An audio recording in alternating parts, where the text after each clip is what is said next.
वर्ष मुलगा, माझी मुलगी, माझे सर्व नातेवाईक आणि खास करून तुमच्यामुळे 4 वेळेला मी आमदार होऊ शकलो आणि 4 वेळेला आमदार झाल्यानंतर मंत्री झालो आणि तुमच्या सगळ्यांची जी इच्छा होती की आपला माणूस पालकमंत्री व्हावा आणि पालकमंत्री पण झालो। कुछ देर की खामोशी थी,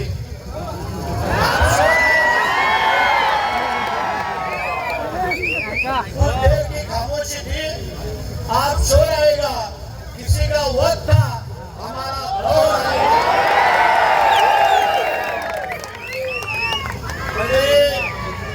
सबूरी का फल मीठा होता है।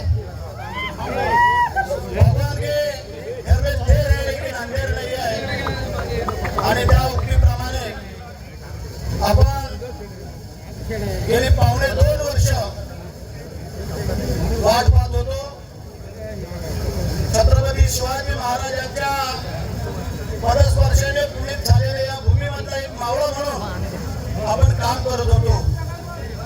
आमदार, मंत्री, पालकमंत्री ही वेगळी बाब आहे, परंतु शिवाजी महाराजांचा मावळा ही पहिली बाब आहे आणि ते काम गेले अनेक वर्ष तुम्हाला सगळ्यांना बरोबर घेऊन जाण्याचं मी करतोय।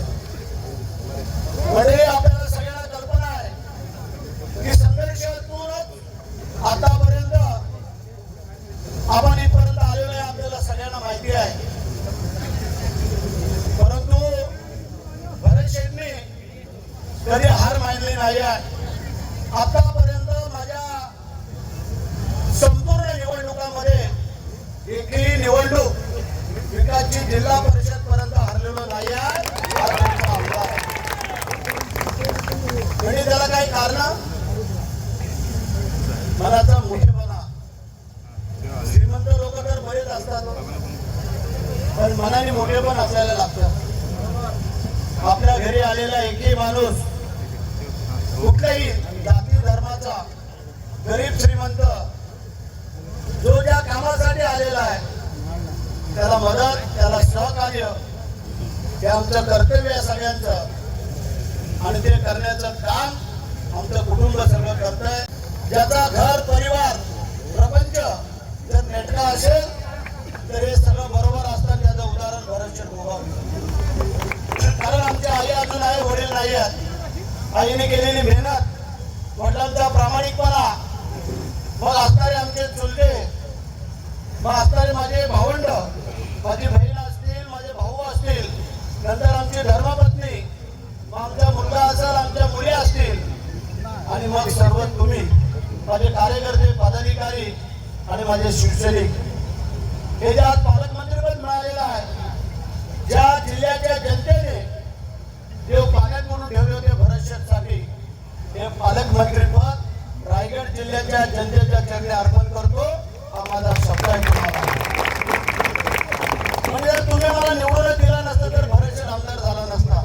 आज विकासने मला सांगितलं 2.5 वर्ष आपल्याला वाट पाहायला लागली आणि 2.5 वर्षापूर्वी तुम्ही जो संघर्ष केला रस्त्यावरती उतरून त्याचं फळ आज आपल्याला मिळालेलं आहे। तेव्हा आता तुम्हाला सगळ्यांना विनंती आहे, आपण युतीमध्ये आहोत, महायुतीमध्ये आहोत आणि त्या महायुतीमध्ये आपल्याला सगळ्यांना बरोबर घेऊन जायचं आहे। या जिल्ह्याचा, मतदारसंघाचा हा विकास करत असताना आम्ही काही विजय ठरवलेले आहेत। आम्हाला काही जे काही आमच्या माध्यमातून जे या जिल्ह्यासाठी विकास करण्याचं काम आहे ते आम्ही निश्चितच करणार आहोत। परंतु पहिला मतदारसंघ पण आमचा लक्षात येईल असं, कारण मतदारसंघाने जर निवडूनच दिला नसता तर भरत शेठने जिल्ह्याचा विकास कुठला गेला असता। म्हणून आमची पद्धत आहे की ज्या ज्या लोकांनी पडत्या काळामध्ये आम्हाला सहकार्य केलेलं आहे त्याला कोणालाही आम्ही विसरू शकत नाही। जोपर्यंत खेचून आणत नाहीये माझा हक्काचा विजय, तोपर्यंत हा भरत शेठ मैदानातून कधीच मागे हटत नाही आहे।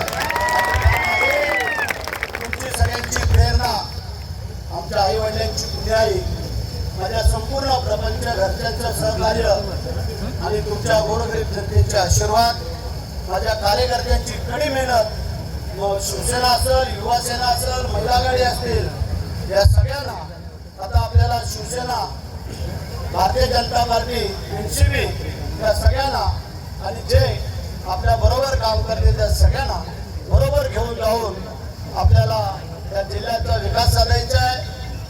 म्हणजे मी पुन्हा एकदा आपल्याला सांगू इच्छितो, उद्या रायगड किल्ल्यावरती छत्रपती शिवाजी महाराजांच्या समाधीचं नतमस्तक होण्यासाठी, तिथलं दर्शन घेण्यासाठी, जगदीश्वराचं दर्शन घेण्यासाठी आपल्याला जायचं आहे.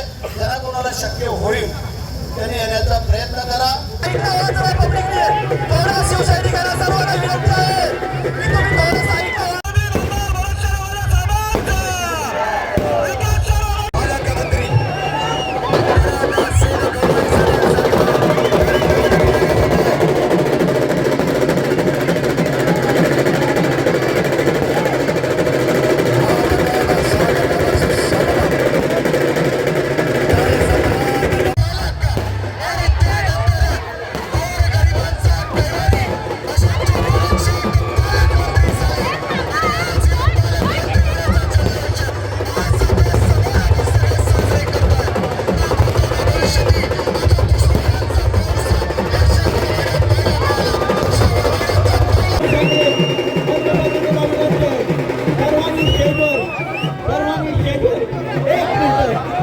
सर्वांनी स्टेजवरून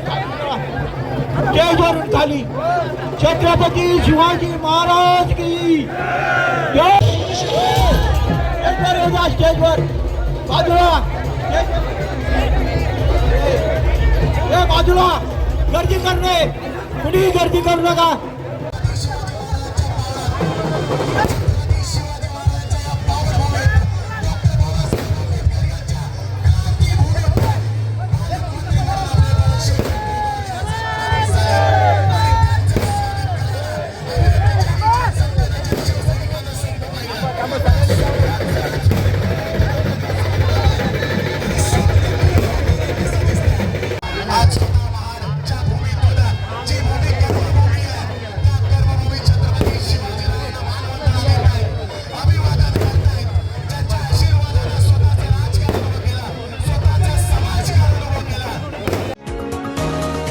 तुम्ही पाहत आहात विस्टा न्यूज मराठी.